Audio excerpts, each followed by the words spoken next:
अजातशत्रु कोसल की राजकुमारी के साथ विवाह तो कर रहा था, परंतु भविष्य की परत में कुछ ऐसा छिपा था जिसकी वजह से मगध की राजगद्दी का इतिहास स्वयं के काले रहस्य को दोबारा दोहराने वाला था।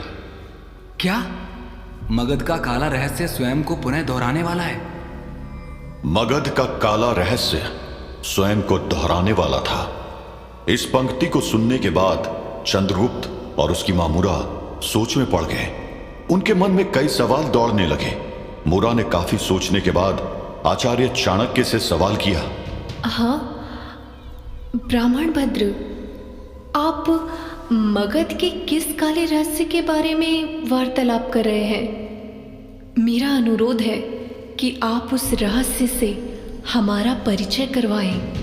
मुरा के सवाल को सुनते ही आचार्य चाणक्य ने कहा, अजातशत्रु और कौशल के महाराज प्रसेनजीत की पुत्री वजीरा का विवाह हो रहा था।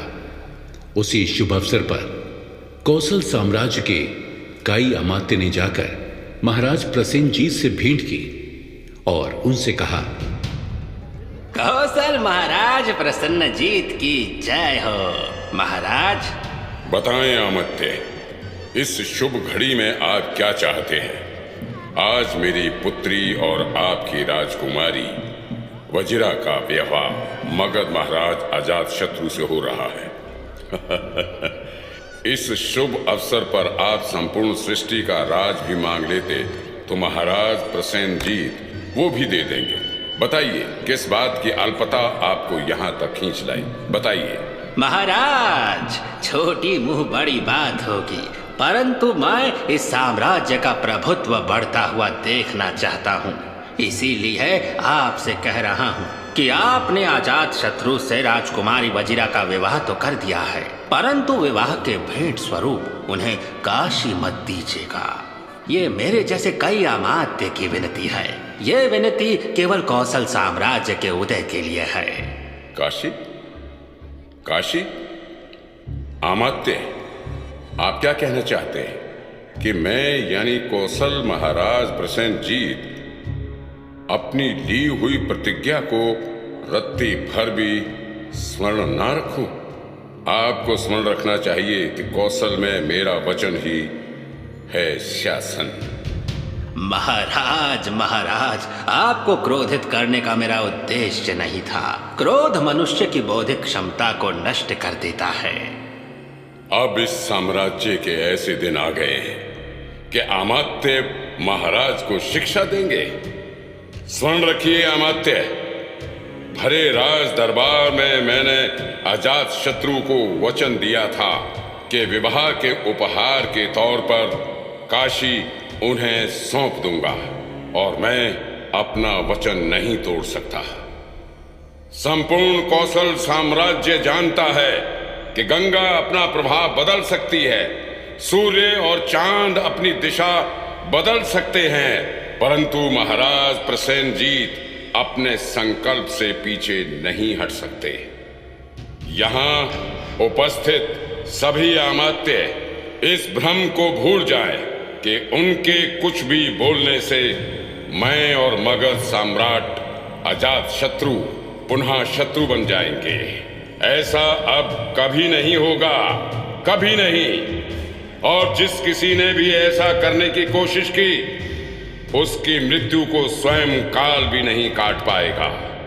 चंद्रगुप्त, अजातशत्रु का विवाह कोसल की राजकुमारी वजीरा से संपन्न हो गया और उसे काशी भी वापस मिल गई। समय अपनी गति से बढ़ता गया और वो काल भी आ गया जब कौशल महाराज प्रसेनजीत की मृत्यु हो गई।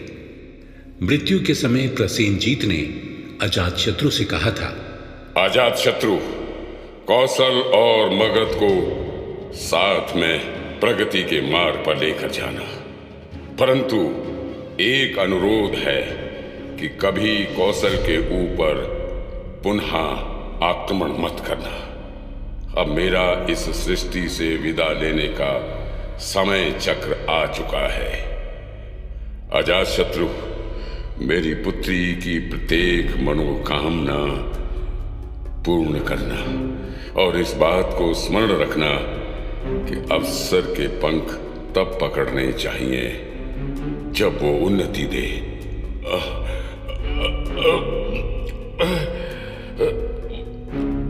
आर्यव्रत की जय हो, आर्यव्रत की जय।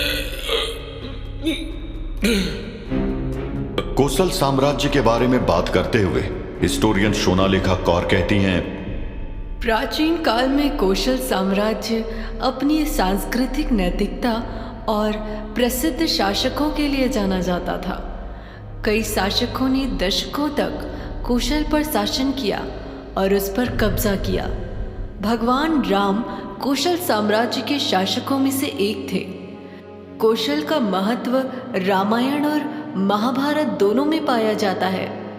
कौशल साम्राज्य को भगवान राम के पुत्रों के नाम पर याद किया जाता है। कुरुक्षेत्र युद्ध में कौशल साम्राज्य की भागीदारी बहुत बड़ी थी।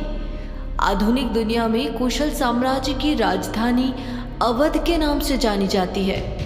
किंतु अजातशत्रु तो अजातशत्रु ही था। उसके हृदय में क्या चलता था वो केवल अजातशत्रु को ही ज्ञात रहता था। कोसल महाराज प्रसेनजीत की अंतिम इच्छा सुनने के पश्चात भी अजातशत्रु ने अपने हृदय में विचार किया, महाराज प्रसेनजीत की मृत्यु हो चुकी है। अब मृत्यु के पश्चात अंतिम इच्छा भी समाप्त हो चुकी है। समय के इस चक्र में मगध को मात्र काशी ही नहीं चाहिए बल्कि संपूर्ण कौशल साम्राज्य चाहिए। हाँ, अब कौशल साम्राज्य के ऊपर आक्रमण करने का उचित अवसर आ चुका है। इसके पश्चात अजातशत्रु ने मगध के अमात्य से कहा, दिवंगत महाराज प्रसेनजीत के कौशल साम्राज्य के ऊपर आक्रमण की तैयारियां शुरू करो। सुनो सुनो सुनो, मगध सम्राट विश्व विख्यात अजातशत्रु का आदेश है कि सभी सैनिक युद्ध की तैयारी शुरू करें। अति शीघ्र मगध सेना बल विशाल कौशल साम्राज्य के ऊपर आक्रमण करने वाली है। सुनो सुनो सुनो। वत्स चंद्रगुप्त, दिवंगत महाराज प्रसेनजीत को जिस बात का भय था वही हुआ। अजातशत्रु की सेना कौशल साम्राज्य के ऊपर आक्रमण करने के लिए युद्ध के मैदान की तरफ बढ़ चुकी थी। विशाल मगध साम्राज्य की जय हो, विजय हो। सैनिकों सावधान। मगध साम्राज्य की जय हो, महाराज अजातशत्रु की जय हो। सैनिकों, लहू को परिभाषित करने का चक्र आने वाला है। विशाल युद्ध की बेला आ चुकी है। हमले की तैयारी शुरू की जाए। युद्ध के मैदान से अजातशत्रु ने अपने सैनिकों को संबोधित करते हुए तेज स्वर में कहा, कैसा कैसा संबोधन ब्राह्मण भद्र? चंद्रगुप्त, युद्ध के मैदान में ऐसा दृश्य था कि मानो सृष्टि में प्रलय की तैयारी हो रही हो। दोनों तरफ के सैनिक एक दूसरे के रक्त के प्यासे थे। मगध के सैनिक किसी भी तरह अत्यंत या प्रत्यंत कौशल साम्राज्य के ऊपर अपना विजय पताका लहरा देना चाहते थे, तो दूसरी ओर कौशल साम्राज्य के सैनिक अपने प्राणों को न्यौछावर करके भी अपने साम्राज्य की रक्षा करना चाहते थे। उस युद्ध का दृश्य अद्भुत भी था और भयानक भी। चारों दिशाओं में सैनिक ही सैनिक दिखाई दे रहे थे। सभी के हाथों में विशाल अस्त्र शस्त्र थे। ऐसा प्रतीत हो रहा था कि एक आदेश के बाद भूमि लाल होने वाली थी। कौशल साम्राज्य के सैनिक अपनी रणनीति बना रहे थे। मगध की चतुरंगिनी सेना आई है। यह सामान्य नीति से पराजित नहीं होगी। इसीलिए कौशल साम्राज्य के वीर सैनिकों, अपने अपने आराध्य का स्मरण कर लो।